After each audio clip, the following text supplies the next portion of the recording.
നമസ്കാരം. മോദി സർക്കാർ വീണ്ടും അധികാരത്തിൽ വരും എന്നുള്ള എക്സിറ്റ് പോൾ ഫലങ്ങൾ പുറത്തു വന്നതിന് തൊട്ടു പിന്നാലെ ഓഹരി വിപണിയിൽ വമ്പൻ കുതിപ്പാണ് ഉണ്ടായിരിക്കുന്നത്.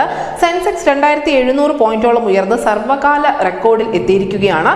നിഫ്റ്റി ആവട്ടെ 750 പോയിന്റ് ആണ് ഉയർന്നിരിക്കുന്നത്. അദാനിയുടെ വിവിധ കമ്പനികളുടെ ഓഹരി വിലയിലും മികച്ച മുന്നേറ്റം ഉണ്ടായിട്ടുണ്ട്. മികച്ച ഭൂരിപക്ഷത്തിൽ സർക്കാർ അധികാരത്തിൽ വന്നാൽ നിലവിലുള്ള നയങ്ങൾ തുടരും എന്നുള്ള വിലയിരുത്തലിന്റെ അടിസ്ഥാനത്തിലാണ് ഈ വിപണിയിൽ ഇത്രത്തോളം മുന്നേറ്റം ഉണ്ടായിരിക്കുന്നത്.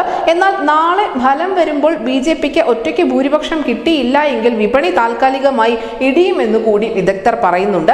കൂട്ടുകക്ഷി സർക്കാരാണ് അധികാരത്തിൽ വരുന്നത് എങ്കിൽ നിലവിലെ നയങ്ങളിൽ മാറ്റം ഉണ്ടാകുമെന്ന് തന്നെയാണ് വിലയിരുത്തപ്പെടുന്നത്.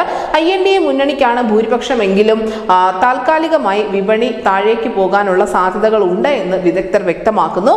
BSE ഓഹരികളുടെ വിപണി മൂലധനത്തിലേക്ക് ഇന്ന് 12.48 ലക്ഷം കോടി രൂപയുടെ സമ്പത്ത് കൂട്ടിച്ചേർത്തിട്ടുണ്ട്.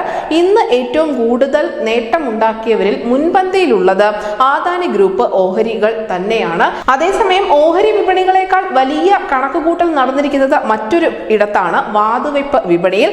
വാതുവയ്പിന് പേര് കേട്ട മധ്യപ്രദേശിലെ സത്താ ബസാറിൽ നാളെ കോടികളുടെ ഇടപാട് നടക്കുമെന്ന് തന്നെയാണ് സൂചനകൾ പുറത്തു വരുന്നത്. ഭൂരിഭാഗം വാതുവയ്പുകാരും BJPയുടെ അനായാസമായ വിജയമാണ് പ്രവചിക്കുന്നത് എങ്കിൽ പോലും ഇന്ത്യ സഖ്യത്തിന്റെ പേരിൽ പണം മുടക്കുന്ന ആളുകളും കുറവല്ല.